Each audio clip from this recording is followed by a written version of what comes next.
Assalamualaikum warahmatullahi wabarakatuh. Perkenalkan, saya Sri Anis Fitriani, Angkatan 21 Universitas Winaya Mukti, kelas B, jurusan Manajemen. Di sini saya bermaksud untuk mempresentasikan hasil kegiatan magang. Puji syukur saya panjatkan kepada Tuhan Yang Maha Esa karena atas rahmat-Nya saya dapat menyelesaikan laporan magang ini dengan baik.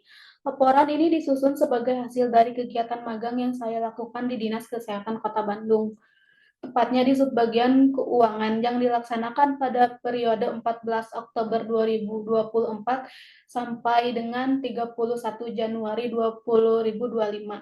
Laporan ini bertujuan untuk menggambarkan pengalaman saya dalam mempelajari dan terlibat langsung dalam pengelolaan keuangan dan administrasi di instansi tersebut.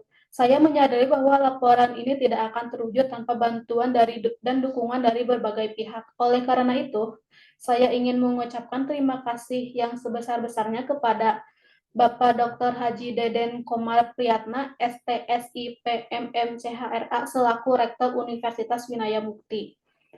Ibu Dr. Hajah Wina Roswina, SEMM CPM selaku Dekan Fakultas Ekonomi dan Bisnis Universitas Winaya Mukti. Ibu Maria Luciana, SEMM selaku Wakil Dekan Fakultas Ekonomi dan Bisnis Universitas Winaya Mukti. Bapak Dodi Tisna Amijaya, SEMM selaku Kepala Program Studi Manajemen Fakultas Ekonomi dan Bisnis Universitas Winaya Mukti.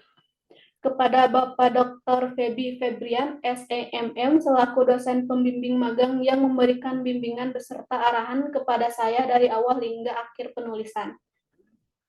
Bapak Maufi Said Muhammad AMD, selaku penata keuangan Dinas Kesehatan Kota Bandung yang telah mengizinkan saya untuk melakukan magang dan penelitian. Ibu Meli Prameli, SEMM, selaku salah satu staf subbagian keuangan yang telah menjadi pembimbing lapangan kerja magang, serta seluruh staf subbagian keuangan Dinas Kesehatan Kota Bandung yang dengan senang hati memberikan pengetahuan, informasi, dan kesempatan untuk berkontribusi dalam pengelolaan keuangan dan administrasi. Keluarga dan teman-teman saya yang selalu memberikan dukungan dan motivasi, saya berharap laporan ini dapat memberikan gambaran yang jelas mengenai pengelolaan keuangan dan administrasi di Dinas Kesehatan Kota Bandung, serta memberi manfaat bagi pembaca, khususnya bagi saya sendiri sebagai bahan pembelajaran di masa depan. Mungkin sekian pembukaan dari saya akan langsung memaparkan materi kegiatan magang yang saya lakukan.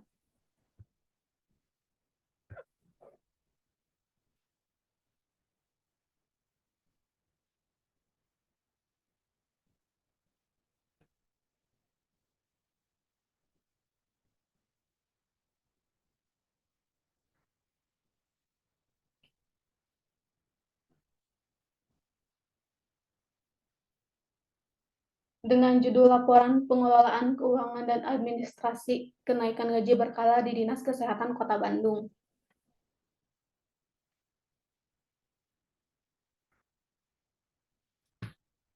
Ada beberapa poin pembahasan. 1. Pendahuluan, 2. Profil organisasi, 3. Pembahasan, 4. Kesimpulan. Yang pertama, latar belakang. Administrasi dan pengelolaan keuangan merupakan aspek fundamental dalam mendukung tata kelola organisasi yang baik, terutama dalam lingkup instansi pemerintah di tengah tuntutan modernisasi birokrasi pengelolaan administrasi kepegawaian, termasuk pengelolaan kenaikan gaji berkala atau KGB, memiliki peran signifikan dalam memastikan kesejahteraan pegawai dan mendukung kinerja organisasi secara keseluruhan. Kenaikan gaji berkala merupakan salah satu hak yang diberikan kepada pegawai negeri sipil atau PNS berdasarkan masa kerja tertentu dan pencapaian kinerja yang memadai. Mekanisme ini tidak hanya menjadi bentuk penghargaan atas dedikasi dan kontribusi pegawai, tetapi juga mendorong motivasi kerja yang lebih baik. Namun, pelaksanaan KGB memerlukan manajemen administrasi yang tertata, melibatkan proses pencatatan, verifikasi dokumen, hingga pengelolaan dan data kepegawaian secara digital maupun manual. Dinas Kesehatan Kota Bandung sebagai salah satu instansi pemerintahan memiliki tanggung jawab besar dalam memastikan pelayanan kesehatan yang optimal bagi masyarakat. Hal ini menuntut pengelolaan sumber daya manusia yang efektif, termasuk melalui pemberian hak-hak pegawai seperti kenaikan gaji berkala. Administrasi KGB yang tertata dengan baik akan berdampak pada kepuasan pegawai, yang pada akhirnya mendukung produktivitas dalam memberikan pelayanan kepada masyarakat. Kedua, ada profil organisasi. Sejarah Dinas Kesehatan Kota Bandung. Dinas Kesehatan Kota Bandung adalah salah satu lembaga pemerintah yang sudah ada sejak zaman kependudukan Belanda. Pada tahun 1946 sampai dengan tahun 1949, Dinas Kesehatan disebut juga Plaatselijke Gezondheidsdienst Bandung yang berkantor di Gemeente Bandung. Pemimpinnya adalah Dr. Mulvi Kahlewain sebagai Hub Gouverneur Hub FD Plaatselijke Gezondheids Bandung. Tahun 1950, Plaatselijke Gezondheids berubah menjadi Jawatan Kesehatan Kota Besar Bandung. Adapun pejabat yang ditunjuk adalah Dr. R. Laksamana Suratja, Kepala Kesehatan Kota Besar Bandung. Wilayahnya berturut-turut Dr. R. Purwosuwarjo, kemudian Dr. R. Sadikum, Kantor Pusat Dinas Kesehatan Kota Bandung, berkedudukan di Gemeente Bandung atau Kantor Kota Praja Bandung yang sekarang dikenal sebagai kantor pemerintah daerah Kota Maja Bandung sampai pertengahan tahun 1960 dan bagian prefektif yang sekarang dikenal sebagai Seksi Pemberantasan Penyakit Menular berkantor di Jalan Bawean 1 Bandung.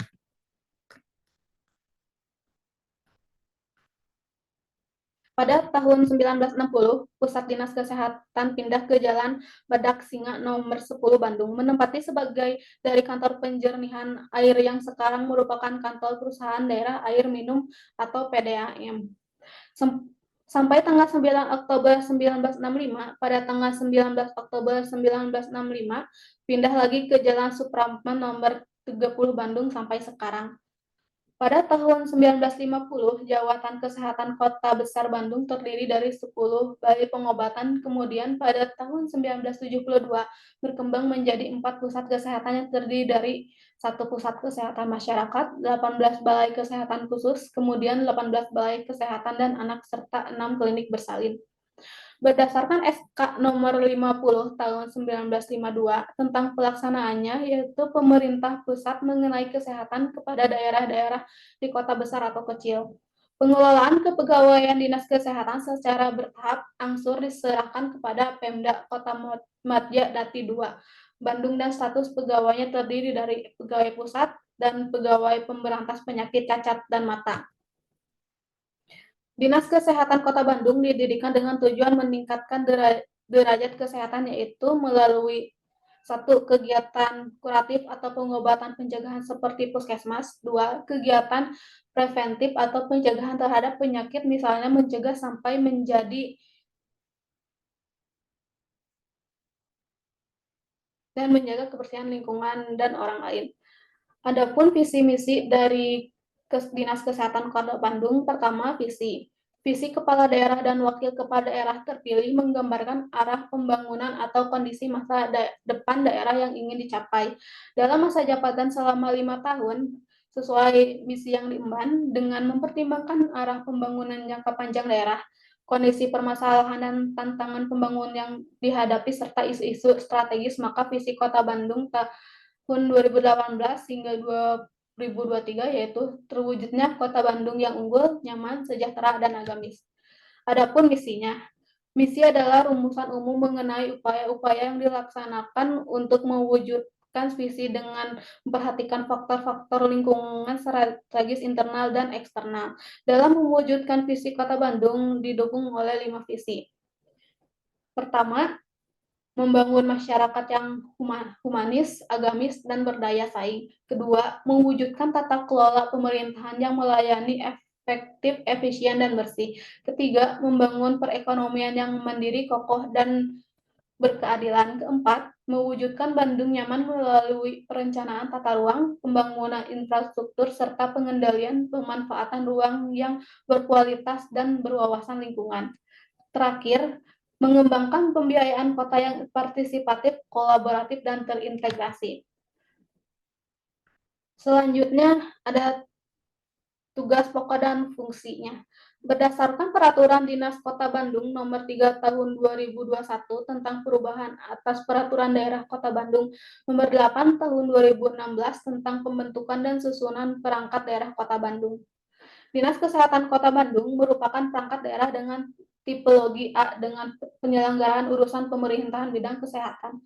Berdasarkan Perwal No 1381 tahun 2016 tentang kedudukan, susunan organisasi, tugas dan fungsi serta tata kerja Dinas Kesehatan Kota Bandung. Pertama, dinas dipimpin oleh seorang kepala dinas. Kedua, kepala dinas sebagaimana dimaksud pada ayat 1 mempunyai tugas membantu wali kota dalam menyelenggarakan urusan pemerintahan yang menjadi kewenangan tugas sebagai dimaksud pada ayat 2. Kepala dinas penyelenggaraan dan berikut fungsinya: perumusan kebijakan lingkup kesehatan, implementasi kebijakan mencakup kesehatan, pelaksanaan evaluasi dan cakupan kesehatan, pelaksanaan administrasi dinas lingkup kesehatan, dan pelaksanaan fungsi lain yang diberikan oleh wali kota terkait dengan tugas dan fungsi. Yang ketiga, ada aktivitas magang. Waktu pelaksanaan kegiatan magang ini dilaksanakan di Dinas Kesehatan Kota Bandung, tepatnya di Subbagian Keuangan, Jalan Supratman nomor 73 Cihapit, Bandung Wetan, Kota Bandung. Pelaksanaan kegiatan magang ini mengambil waktu dari tanggal 14 Oktober 2024 sampai dengan 31 Januari 2025. Waktu bekerja setiap hari Senin sampai Jumat pukul setengah 8 waktu Indonesia Barat sampai dengan pukul 4 waktu Indonesia Barat.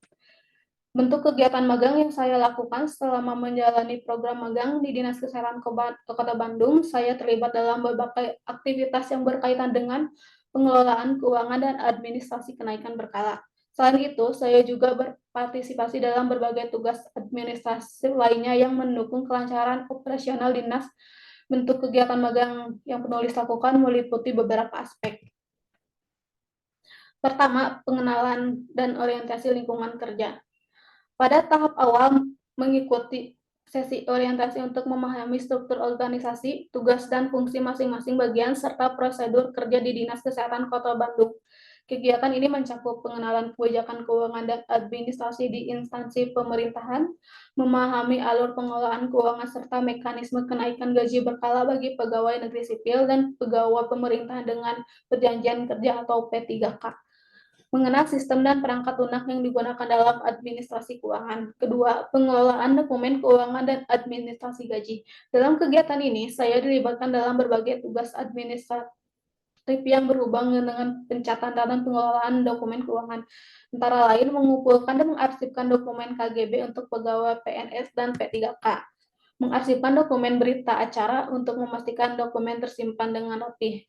Merapikan layers gaji para pegawai PNS dan P3K di lingkungan Dinas Kesehatan Kota Bandung, menerima dan merapikan dokumen G Unihil dari 82 puskesmas di Kota Bandung sebagai bagian dari administrasi keuangan, menerima berkas KP4, keterangan untuk melaksanakan pemotongan pajak penghasilan pasal 21 pegawai negeri sipil, dan memberikan SPT, surat pemberitahuan tahunan kepada pegawai yang memberikan KP4, serta mencap dan menandai dokumen bagian tanda tangan kepala dinas untuk memudahkan proses verifikasi dan persetujuan.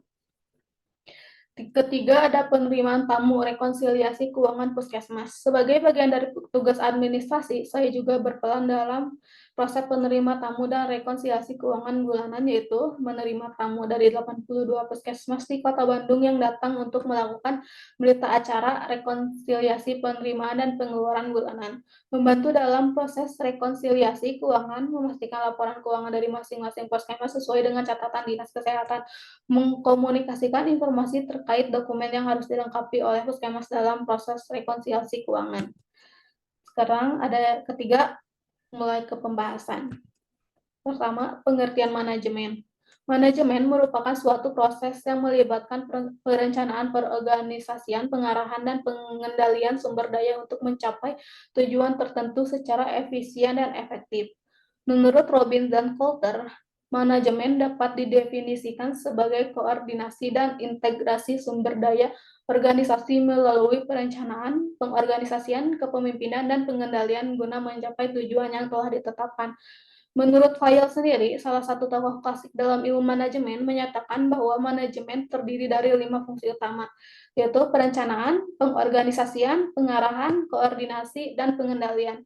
Definisi ini menjadi dasar bagi berbagai teori dan praktik manajemen modern.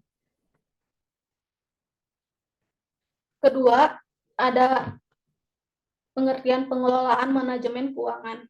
Manajemen keuangan merupakan bagian dari organisasi yang berfokus pada perencanaan, pengorganisasian, pengarahan, dan pengendalian sumber daya keuangan untuk mencapai tujuan organisasi secara efektif dan efisien.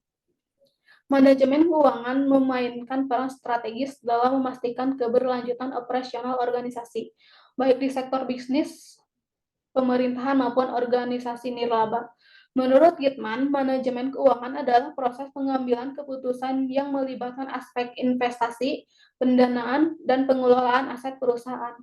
Hal ini mencakup bagaimana perusahaan memperoleh modal, mengalokasikan sumber daya, serta mengelola risiko keuangan agar dapat mencapai tujuan jangka pendek maupun jangka panjang. Akuntabilitas dalam penggunaan anggaran negara, pemerintah harus mengelola anggaran secara efektif untuk meningkatkan kesejahteraan masyarakat melalui alokasi sumber daya yang tepat dan pengelolaan pendapatan yang optimal.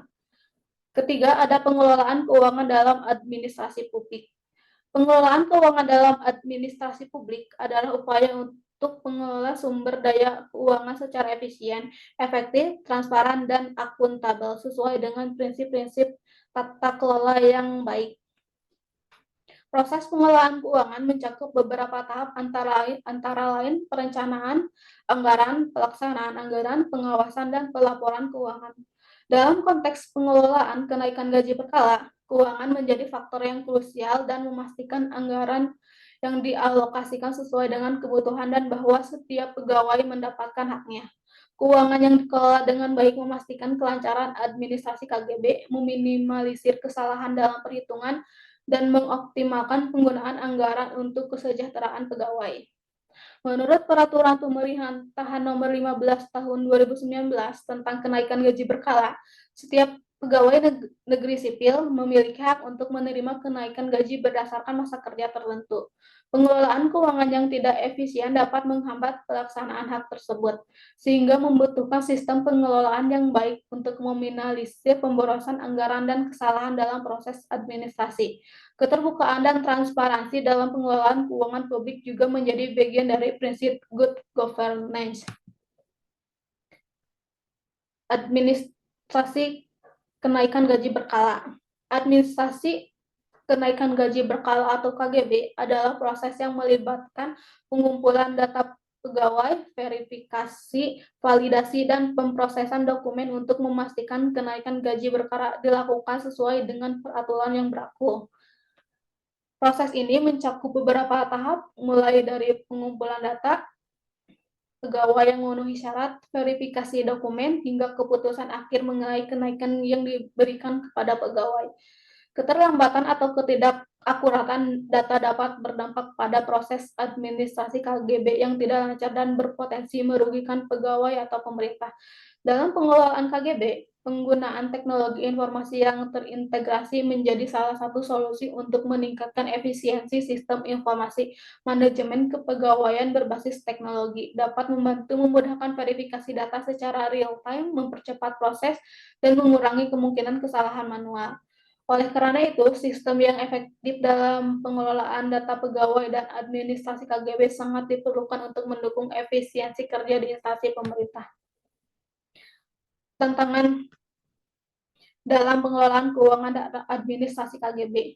Pengelolaan administrasi KGB seringkali menghadapi berbagai tantangan seperti ketidaklengkapan dokumen, ketidaksesuaian data, ketidakefisienan dalam penggunaan teknologi. Salah satu masalah yang sering terjadi adalah ketidaksesuaian antara data yang ada di sistem dengan dokumen manual yang dimiliki pegawai. Hal ini dapat menyebabkan keterlambatan dalam proses verifikasi dan mempengaruhi kelancaran kenaikan gaji berkala. Selain itu, kendala lainnya adalah kurangnya pelatihan untuk staf administrasi dalam memanfaatkan sistem informasi yang ada, yang menyebabkan proses administrasi menjadi lebih lambat dan rentan terhadap kesalahan.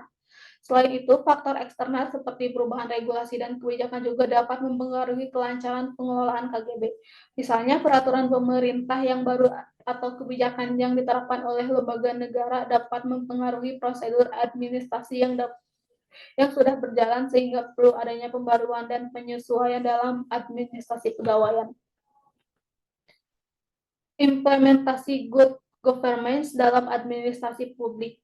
Good governance adalah prinsip dasar dalam pengelolaan administrasi publik yang meliputi transparansi, akuntabilitas, partisipasi, dan responsivitas. Prinsip ini diterapkan untuk memastikan pengelolaan administrasi berjalan dengan jujur, terbuka, dan sesuai dengan hukum yang berlaku. Dalam konteks pengelolaan KGB, prinsip good governance dapat meningkatkan kepercayaan masyarakat dan pegawai terhadap sistem yang ada.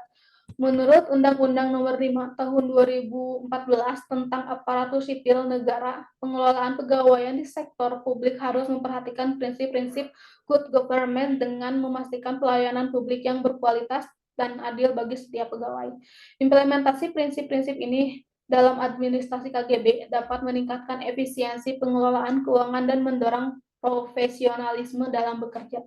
Dengan penerapan prinsip-prinsip good governance, pengelolaan administrasi KGB diharapkan dapat berjalan dengan lebih transparan, cepat, dan akurat. Selanjutnya, ada keempat, terakhir, kesimpulan. Berdasarkan hasil magang yang telah dilakukan di Dinas Kesehatan Kota Bandung, dapat disimpulkan bahwa pengelolaan keuangan dan administrasi kenaikan gaji berkala KGB memiliki peran penting dalam memastikan kesejahteraan pegawai serta transparansi dalam sistem keuangan instansi pemerintahan. Beberapa poin utama yang dapat disimpulkan dari kegiatan magang ini adalah sebagai berikut. Administrasi kenaikan gaji berkala berjalan dengan prosedur yang sudah ditetapkan, namun masih terdapat kendala dalam keterlambatan pengumpulan dokumen. Rekonsiliasi keuangan dengan 82 puskesmas di Kota Bandung merupakan bagian krusial dalam memastikan akuntabilitas keuangan. Namun masih ditemukan ketidaksesuaian laporan antara puskesmas dan dinas yang mengharuskan adanya revisi dokumen sebelum disahkan. Proses administrasi keuangan termasuk pengarsipan dokumen dan pencatatan laporan keuangan sudah cukup sistematis, tetapi masih banyak dilakukan secara manual yang berpotensi menyebabkan keterlambatan dalam pencarian dokumen. Tantangan utama dalam pengelolaan keuangan meliputi keterlambatan administrasi, kurangnya pemahaman pegawai terkait prosedur keuangan, serta keterbatasan dalam sistem digitalisasi. Pengalaman magang ini memberikan wawasan yang luas mengenai pengelolaan keuangan di instansi pemerintahan, serta meningkatkan keterampilan dalam administrasi, pengelolaan data, dan koordinasi antar unit kerja. Mungkin sekian presentasi dari saya.